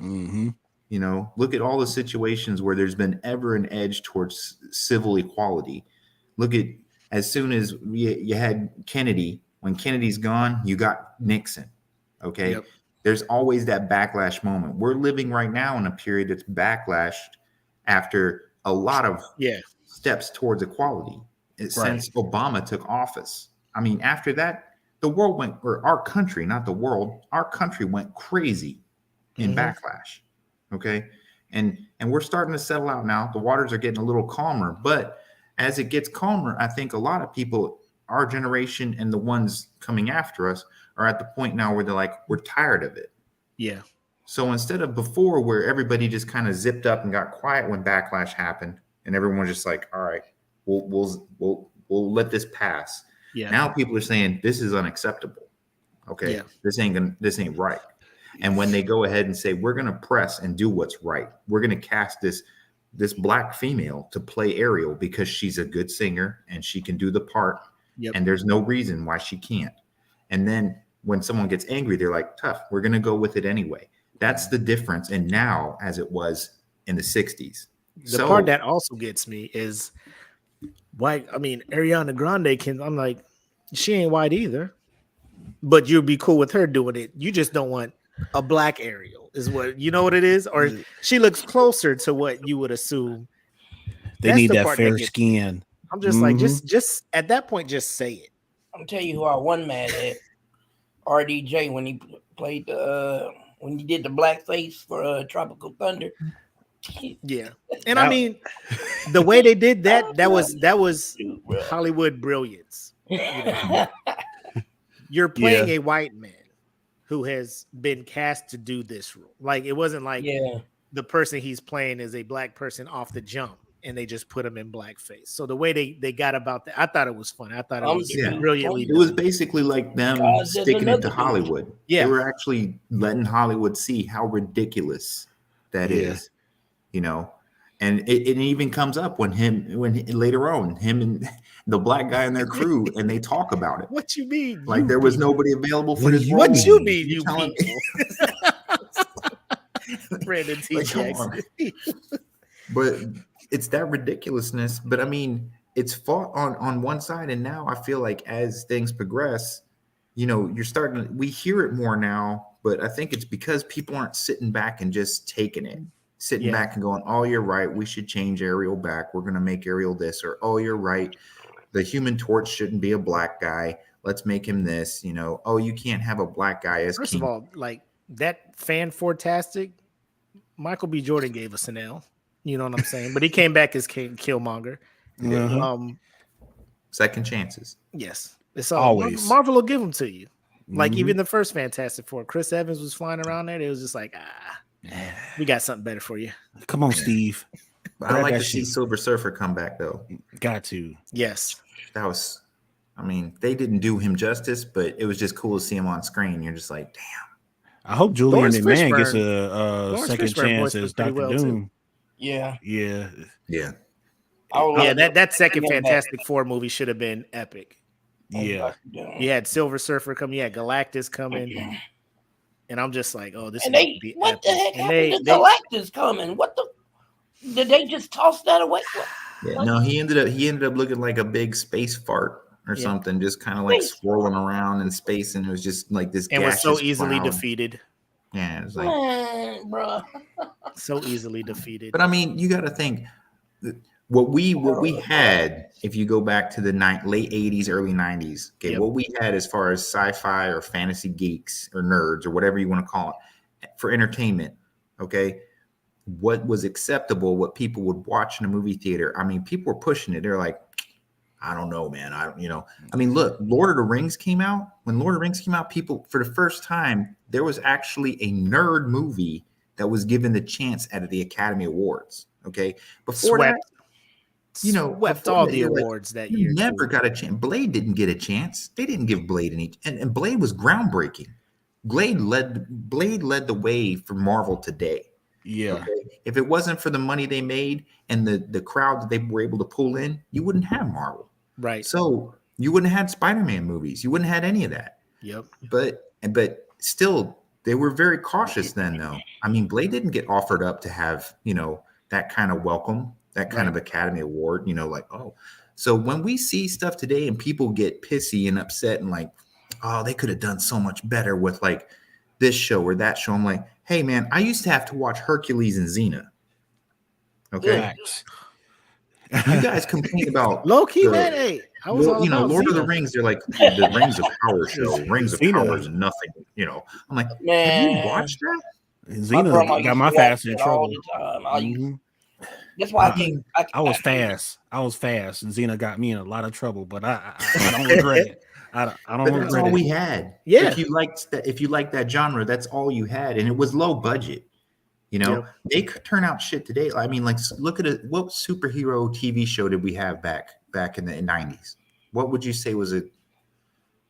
They tried with remember Lois and Clark, The Real Adventures of Superman. They turned that into like a rom-com almost. Yeah. Like it was mostly the dynamic between Lois and Clark. Oh, we had the Flash. I remember the old Flash, the 90s Flash, the 90s Flash. Yeah, okay. Like they were dabbling in that. They're just like, let's see how we can turn. And we got like 1 or 2 into seasons sitcoms. of it. Yeah. And they didn't have a huge budget. You had 1 or 2 seasons, and it was gone. Nightman. So when people see Captain stuff Cold, like She-Hulk, and they're like, "Oh, they could have done so much better with the, CGIs." I'm like, "Did you watch? What? I'm just happy we got a show that isn't on a $10 budget. Kind of wonky though. I'm chilling because it's the Hulk universe, and we getting so much Hulk information just dropped on us, and it's just like, all right, Feige kind of repentance to his sin, and he's giving us exactly what we asked for. So it's just like, I'll shut up. Just let it ride, man. I mean, it's the same shit with Star Wars, man. Like we had Star Wars and Star Trek for the nerds, for the sci-fi stuff. My dad he's a fan of both. Like I just couldn't gravitate to Star Trek. Like I'm just like, this shit is boring. Like this one over here got laser swords. You know what I'm saying? Like this one over here, they just talking on this ship. They set phasers to stun. You know what I'm saying? I'm just they're not about that action like they were over here. But I mean, and look what that fandom turned into. Like now that's like you put Star Wars brand on anything, that shit's about to break box office numbers. No matter how shitty the product is, Rise of Skywalker, Last Jedi, breaking box office numbers because the fans are that dedicated to it. That's what they know. Same with Marvel, and that's why you got these DC cats fighting tooth and nail trying to convince you that Black Adam is about to just bring the DCEU back. And I'm watching these trailers and I'm looking at The Rock trying to promote it on social media, and I'm just like, I don't think he believes that this movie is the mana that we had on this set is completely that we're about to change the universe. The favorite like The Rock, stop. I'm not even calling you Dwayne Johnson. The Rock, cut it out. Like nobody's buying this shit, man. It's gonna make money. People are gonna go watch it, and when it gets slammed, our very own Tim Decker probably be leading the charge, bro. Very own Tim Decker leading the charge. He sure will. Fans are gonna like what they like. You know what I'm saying? Yeah, Hollywood is gonna cater their product to fans that like it. Not everybody's gonna like it, and they know that. Yeah. Now, for something like Aquaman 2 that they were really hoping to put out there and make some money, and then Amber Heard does some off the wall shit to where like the general public is like, we hate her. Not just one demographic, like the whole world is like, she's a bitch. Can we just crop her out of this scene or something? And she was in too many scenes there, bro. They tried cropping. DC was just like, maybe if we only put her in for like 10 minutes. Nah, it's not going. Right. Fuck it. But we'll delay it. Well, we got to fix this shit somehow. They can't. I don't know what the problem was with Batgirl, but they're just like, yeah, this shit ain't coming out. Like, I think DC's starting to realize that their properties, and I could be off. This is just my opinion, but DC, a lot of their characters are gods among men. Okay, they're flawless, so powerful, beautiful, wealthy, super powerful, super fast, super strong, fly. I mean, ain't that the same with Marvel? Okay. So with Marvel, you have relatable characters who are flawed. Okay, look at Captain America. He's a souped up dude. I mean, he's pretty tough, and he's got a shield. Mm-hmm. Okay, he's not super wealthy. He doesn't have like all this stuff. Look at Tony Stark. He's flawed too. He's an alcoholic. He's a womanizer. He was selfish. He's egotistical. So I think DC didn't give us people that you can go. I kind of feel him. I feel connected. I feel like he's a lot like me. I could run into him down the street. I would pass by Tony Stark in the Publix, in the grocery store. Like I kind of that's how you feel with Marvel, right there. But when you go to DC, you're like, you got Superman. He's super handsome, super strong, super fast, super flying, super laser beam eyeballs, super invulnerable.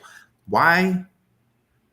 And it's like DC can't get that relatability going, and then they have the situation like, okay, you had that with Batman. He's close. I mean, not any of us are billionaires, but at least he's human. He's flawed because socially he's weird. But then they blew it out. They blew it out when it came to like the Justice League. They then took him out of being relatable to us anymore to being, and it's like you have no bond. And then we throw people at us like Black Adam. Nobody cares. Yeah. I think they just fucked Black Adam up because Shazam came out, and Shazam and Black Adam, that's the yin and yang. Yeah. And like Shazam's nowhere to be found.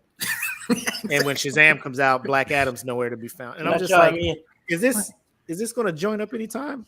Who's writing that? Who's like, we're just going to make them separate. All right, I'm gonna let Emperor do his last bit. Then I got to bounce. All right. Yeah, we can end it after Emperor. Yeah. Like I don't know. I kind of disagree with EJ because it's like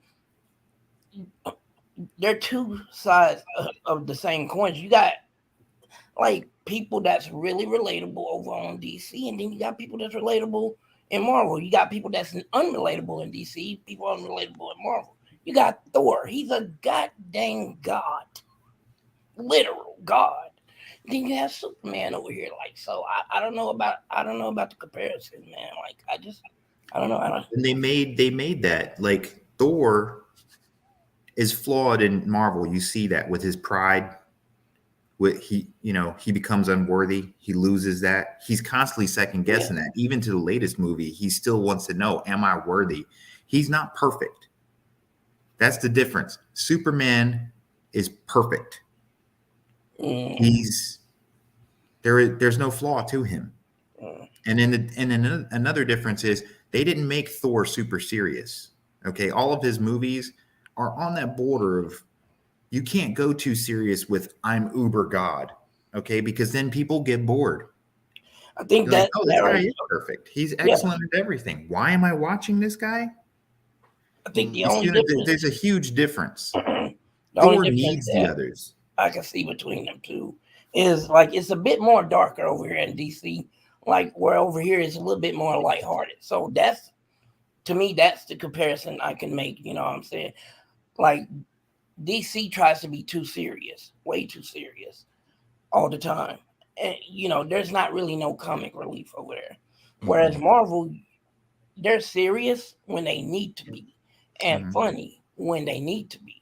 So they just need to know. They just need to know how to market their property to the fans. Is it DC is trying to do too much? If they just let's just focus to our fans, our DC fans, and not worry about trying to bring the whole public in. Right. They gave us Sandman, so yeah. Oh, they have the stuff. Watch what they do with it. If they just stick with that, oh my God, they got it. bring Constantine back. Start bringing it. Make that Justice a show. League, Yes. Justice League Dark type stuff. You get stuff like Constantine, and I mean even Batman and stuff. That's fine. Like Batgirl, I think had the opportunity, but then, like you said, they had too many things out there, too many things going. They have Flash, they got Aquaman 2, they got Black Adam, they got we're making another Shazam. It's too many things going, and I think Batgirl fell behind, and then they were like, we can't even catch it back up to meet up with any of this stuff. So it's just a mess. But I think that she's more relatable than all the other characters. Put on HBO Max for the culture. You know what I'm saying? Y'all already got everything else out there. You got Wonder Woman 84 on that bitch. Like they were to this day with the same. I can tune that up. You can't put Batgirl on there for your boy, right? Come on. Yeah, with Sandman, they were in their bag. You know what I'm saying? Holy cow, bro. With that. Who's that's probably like extra stuff. I probably need to look who is the writer, the creative director, and all that stuff, because DC needs to throw the bag at them. What's his and be name? like, Neil. Come over Neil here, Gaiman. Come over here and do something with our movies, bro. The man, the myth, the legend, Neil, the goat, Gaiman. Yep. I'm gonna get into that in a couple of future contents. Okay. But yeah, that's all I got for She-Hulk, and then we went off on a little freestyle a little bit, but good content anyway. It's been a while. Yeah. It was stuff I wanted to ask the nerds, ask my fellow nerds. That's for sure. So we'll be back again for sure. October is just around the corner, and then here comes a whole spree of shows. So I'll probably go in depth with announcements on that in the group. But I thank EJ, Mac, and Will for turning up and acting a fool. Episode 9, Saturday Night Nerds, and that's all I got for me. Yeah, thank you guys. It's always great. Feel privileged. It's good to see you, Willie. Guys, take care. Have a good night. Take care. Yes, sir. Yep. Everybody be easy, man. Y'all take care. Yep. Yes, sir. Stay native. Oh, excuse me. Stay. You can tell it's been a while, huh? Yeah. Look, cobwebs. It was native. Stay nerdy. Stay blessed. And stay safe, tell y'all. People to stay naked. Y'all stay naked. Send them news. Y'all take care, man. Peace. All right, y'all. All right. All righty. And that is